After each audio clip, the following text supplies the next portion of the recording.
हिंदुस्तान के वैज्ञानिकों ने पहले चांद पर भेजा चंद्रयान, फिर सूरज पर भेजकर आदित्य L1 रच दिया इतिहास। अब मिशन बिकनी की हो रही तैयारी, जल्द होगी लॉन्चिंग। क्या है मिशन बिकनी जिसे भेजकर भारत रचेगा इतिहास? 5, 4, 3, 2, 1, 0।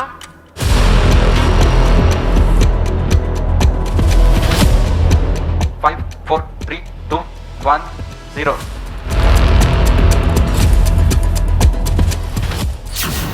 जब हिंदुस्तान ने भेजा चांद पर चंद्रयान 3 तो पूरी दुनिया बनी गवाह।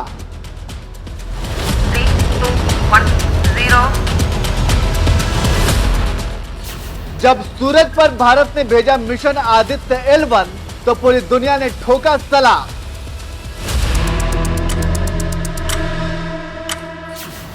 अब अंतरिक्ष में भेजेगा भारत मिशन बिकनी तो पूरा यूरोप बजाएगा ताली। नमस्कार, मैं नियाज खान और आप देख रहे हैं NMF न्यूज। जी हां, आपने बिल्कुल सही सुना। मिशन चांद और सूरज के बाद देश के वैज्ञानिकों ने अब बिकनी की लॉन्चिंग की तैयारी शुरू कर दी है। साल 2024 में जब पूरी दुनिया नए साल का स्वागत कर रही होगी तो उसी दौरान भारतीय अंतरिक्ष अनुसंधान संगठन यानी इसरो PSLV रॉकेट से अंतरिक्ष की ओर स्पेसक्राफ्ट बिकनी लॉन्च कर रहा होगा। क्योंकि जिस बिकनी स्पेसक्राफ्ट को पहले European Ariane space company launch करने वाली थी, वो समय से एरियन 6 रॉकेट ही तैयार नहीं कर पाया, जिसकी वजह से बिकनी स्पेसक्राफ्ट की लॉन्चिंग की जिम्मेदारी भारत की न्यूरो स्पेस इंडिया लिमिटेड यानी NSIL को सौंप दी गई है, जिससे आप समझ सकते हैं कि पूरी दुनिया में भारत की स्पेस पावर किस कदर बढ़ती जा रही है। तभी तो यूरोपीय देश भी अपने स्पेसक्राफ्ट को लॉन्च करने के लिए अब भारत की तरफ देख रहे हैं। European startup the exploration company के इस री एंट्री व्हीकल बिकनी की लॉन्चिंग की इसरो को मिली जिम्मेदारी इसी बात की गवाह है। इसरो इस री एंट्री व्हीकल बिकनी को अपने PSLV रॉकेट से धरती की सतह से 500 किलोमीटर ऊपर ले जाकर छोड़ेगा, जिसके बाद 40 किलो वजन वाला बिकनी स्पेसक्राफ्ट फिर से पृथ्वी की ओर लौटेगा और समुद्र में गिरेगा। इस दौरान उसकी री एंट्री को लेकर कई जांच पड़ताल की जाएगी। इस डेटा का इस्तेमाल करके कंपनी भविष्य में और भी बेहतर टेक्नोलॉजी विकसित कर सकेगा। द एक्सप्लोरेशन कंपनी का मकसद अपने बिकनी स्पेसक्राफ्ट के जरिए अंतरिक्ष में डिलीवरी करना है। अगर बिकनी साल 2024 के जनवरी महीने में लॉन्चिंग के दौरान री एंट्री मिशन में सफल होता है तो इससे कमर्शियल उड़ानों की नई दुनिया का दरवाजा भी खुल जाएगा, यानी अंतरिक्ष में किसी भी सामान की डिलीवरी सस्ते में हो सकेगी।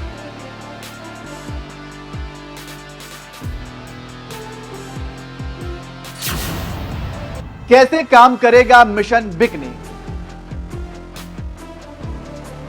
मिशन के लिए PSLV रॉकेट की चौथी स्टेज यानी PS4 का इस्तेमाल किया जाएगा। PS4 धरती के चारों तरफ चक्कर लगाते हुए कई प्रयोग करता है। बिकनी स्पेसक्राफ्ट को PS4 में ऊपर की तरफ लगाया जाएगा। इस तरह से मिशन के सफल होने की दर अधिक रहेगी। बिकनी स्पेसक्राफ्ट के पास अपना कोई प्रोपल्सन सिस्टम नहीं है, इसलिए इसे PS4 के सहारे अंतरिक्ष में छोड़ा जाएगा। एक तय ऊंचाई तक पहुंचने के बाद यह PS4 इस स्पेसक्राफ्ट से अलग हो जाएगा। इस तरह से यह स्पेसक्राफ्ट कुछ समय अंतरिक्ष में बिताएगा, फिर वायुमंडल से होते हुए धरती पर समुद्र में आ गिरेगा। आपको बता दें कि यूरोप के बिकनी स्पेसक्राफ्ट को अंतरिक्ष में भेजने की तैयारी कर रहा इसरो इसके अलावा भी कई बड़े मिशन को लेकर तैयारी कर रहा है, जिनमें से एक मिशन शुक्रयान 1 भी है, जो इसरो का एक योजनाबद्ध मिशन है।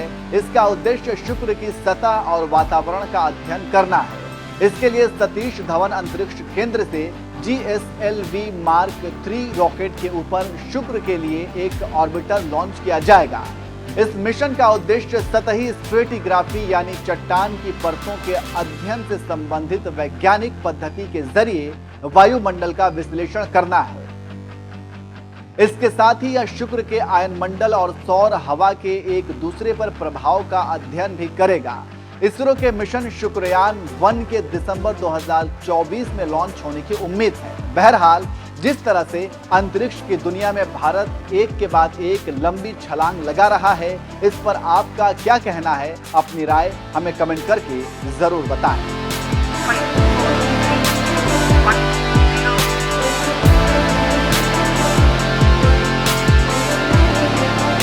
5 4 3 2 1 0